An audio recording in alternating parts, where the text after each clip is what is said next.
Hello, it is Fabian Williams, marriage and family therapist and licensed professional counselor with Life Anew, where your new life awaits.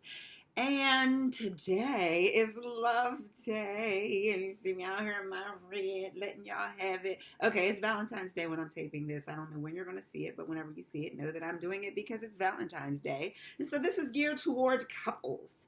And couples, any couple who has ever come to me or anyone who has talked to me about anything couple will probably hear the name John Gottman.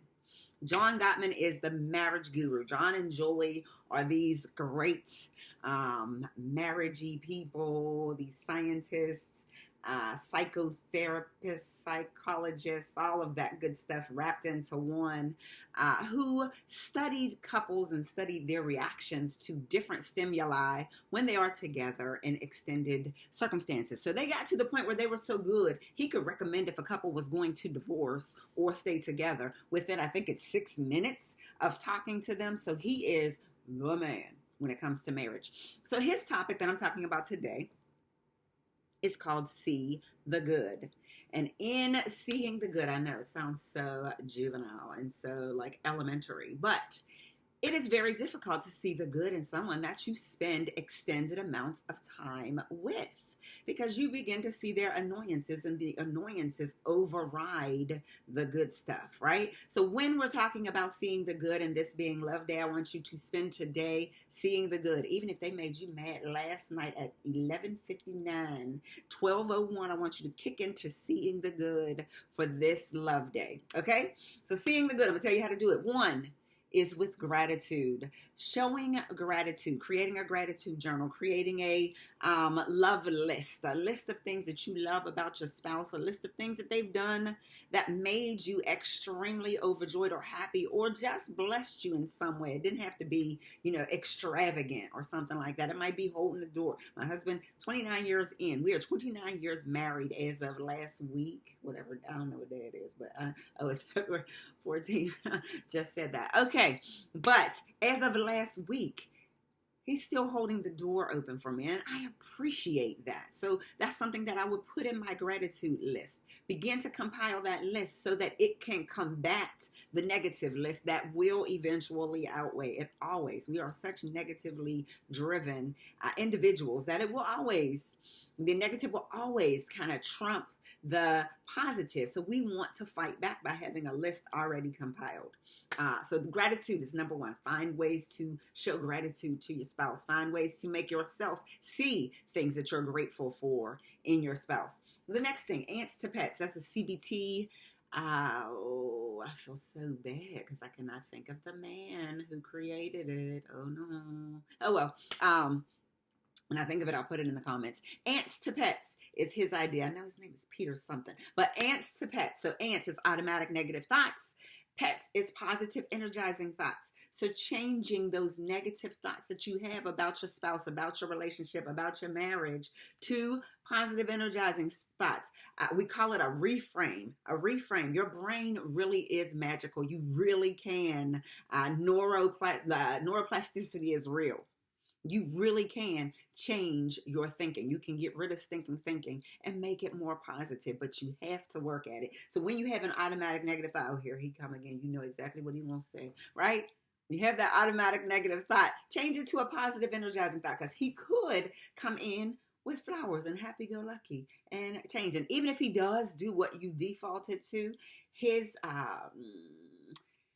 realization that you have changed your expectation for him or her, I'm sorry, I'm talking from the female perspective, but, or her, will eventually make them, I just believe, I'm a believer, that it will eventually make them live up to that expectation. When you change the expectation for the person and you don't have this negative filter through which you view everything that they do, they begin to do the positive as well. People can't continue to dwell in positive or in negative when you are extra, extra positive, or they have to be out of your presence, right?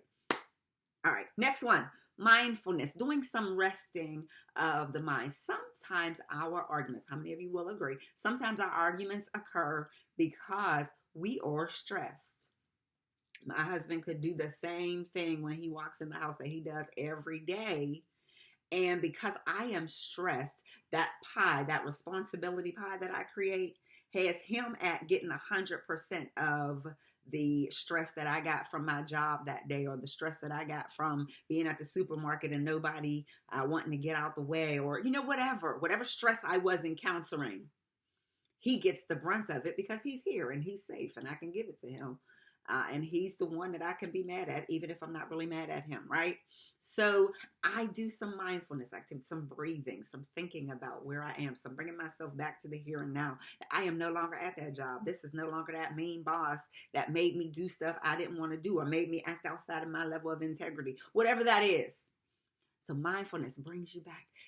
Breathing techniques, anything to make you realize where you are, getting in that seat, recognizing the seat under you, the positioning of that, recognizing your body state, doing that body scan, all of those things that bring you back to here and now, so that you're not blaming your significant other for things that they are not to blame for. That is not to say that there are not things they are to blame for. However, when we're talking about seeing the good, we want that mindfulness moment to get the blame off of them for things they don't own. Also, surrounding yourself with positivity. So positive breeds positive. This is just my belief. It might not be 100% true, but for the most part, positive breeds positive. So surrounding yourself with positive individuals, surrounding yourself with positivity, and removing yourself when places go negative. That's the hard part. The hard part is saying, okay, I'm not going to stay. I talked about boundaries on Monday at an event that a friend of mine had. And that's one of my boundaries. I ain't staying if this is the direction it's going. Y'all sucking life out of me. It's like a leech on, okay. Surrounding yourself with positivity is a great one. Another step in this seeing the good in your spouse is having self-compassion. It's often hard to extend compassion to others when you don't give it to yourself. I talked about Kristin Neff, who created this self-compassion movement. That whole I love the humanistic side of it, which is like, what's the word? Existential? No, not existential. It's more humanistic. I'll stay there. The people make mistakes. We allow other people to make mistakes, but we don't often allow ourselves to make mistakes. So giving ourselves the benefit of the doubt that it's okay. You are okay. It's all right that you did that. Now you can go apologize and do whatever. That is that self-compassion, loving yourself through flaws and all.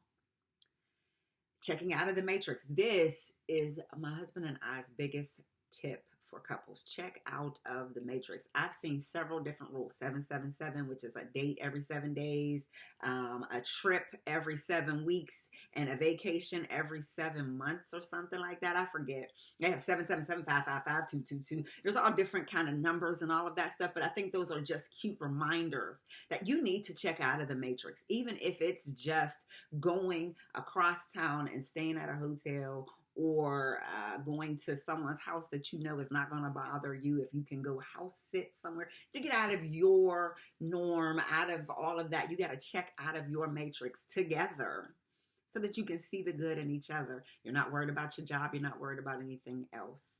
And last but not least, John Gottman has a 5-to-1 rule. And that means everything you think or feel or say that is negative about your spouse, that's the one. You got to come up with 5 positives.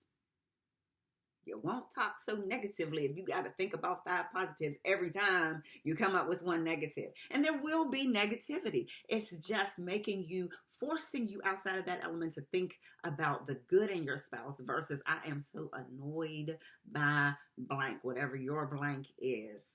So again, it is Fabian Williams, marriage and family therapist, licensed professional counselor. Please, please, please like, subscribe, follow, all that good stuff for more. And have a blessed and beautiful day.